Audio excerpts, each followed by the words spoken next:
Hey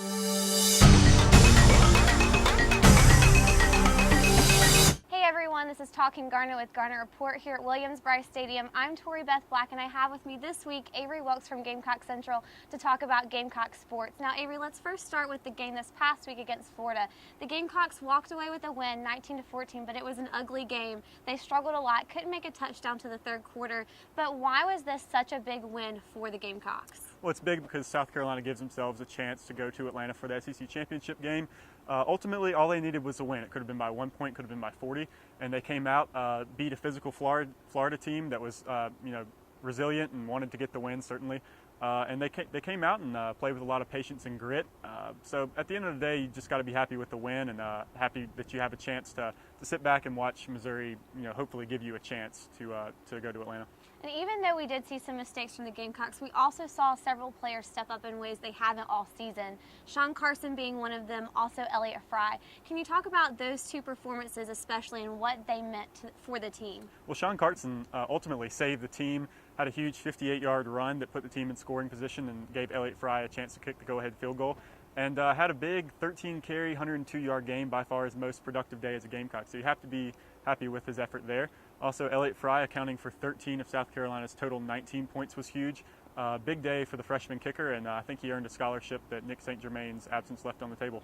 Now, in the Tuesday press conference, Steve Spurrier came out and he said that Sean Carson would be earning his first career start. It was a big deal for him, especially in this game coming up against Coastal. Can you talk a little bit more about him versus Brandon Wilds and the difference between those two players? Well, Brandon Wilds could have played against Florida. He's been out of injury, with injuries ever since the UCF game when he had a dislocated left elbow, but he held himself out, Saturday, citing a hamstring injury. He was medically cleared to play, but ultimately chose not to play for his team, much like the Jadeveon Clowney situation earlier this season.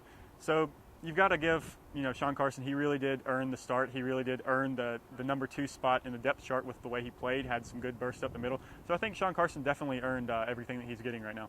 Now, also in the press conference, a question was asked to Spurrier that said, is Mike Davis the best running back in the country?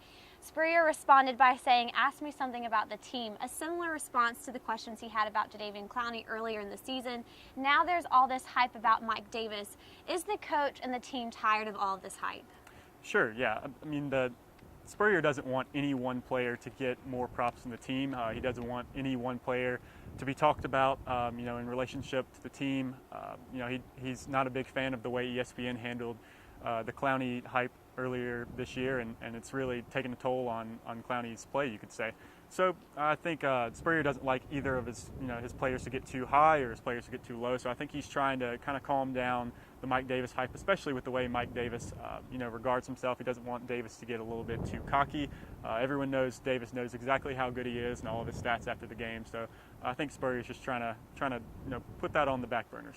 Let's talk for a minute about Connor Shaw. He's had some struggles throughout the season for a number of different reasons, but it looked like on Saturday he just wasn't on his game. Had several missed passes, overthrown to wide open receivers. What was going on with Connor Shaw? Well, I think Connor Shaw is just not 100%. Obviously, he's not moving around as well as he used to. He averaged 50 yards per game, a little bit more than that actually, before the injury at Tennessee, but since then he's been sort of floundering back there in the pocket. He's throwing the ball away rather than cutting upfield for runs. He's not moving as well on the ground. So teams are starting to hone in on that, pressuring him a little bit more. They're not as worried about his ground game. They're not as worried about that extra dimension that South Carolina used to have on offense. And it's forcing Connor Shaw to make some passes that he probably doesn't want to make, or that he would rather run instead of throwing those passes. And he's just a little bit off just with the knee. When you're not 100%, you could be off by a few inches here or there, and that's what's really costing him. Now, there are 2 home games left in the season for the Gamecocks. This upcoming week against Coastal, and then, of course, the rival game against Clemson. A lot of people are already talking about the game against Clemson, but Coastal's not a team to be overlooked. What do the Gamecocks need to focus on this week? Well, they just have to focus on Coastal. You can't look ahead to Clemson. Clemson will be there when they'll be there. You have to look forward, and you have to try to get this win, this week. If you lose this game, you're not going to go to a BCS Bowl. You're going to drop heavily in the standings. Everyone's just kind of sort of laugh at you for losing that FCS team. No matter how good Coastal may be, they are a one-loss team. They're a team that you can't just expect to not prepare for and come out here and get a win. So I think they do need to come out. They need to pretend like it's an SEC game, and they need to be physical to try to get this win. So what are your final predictions for the game on Saturday? I think South Carolina wins big. I think that they prepare for this team like they would prepare for any other team. They've prepared for every team, with the same amount of, importance every single week. Even UCF, when no one knew that was really that good of a team. So I think they'll come out and get a good 30-point win. They'll probably put up 42 to 48 points and hold Coastal to about 10. Well, we look forward to the game on Saturday. Thank you for watching Talking Garnet with Tori Black, and make sure to check out GarnetReport.com for all your coverage on Gamecock sports.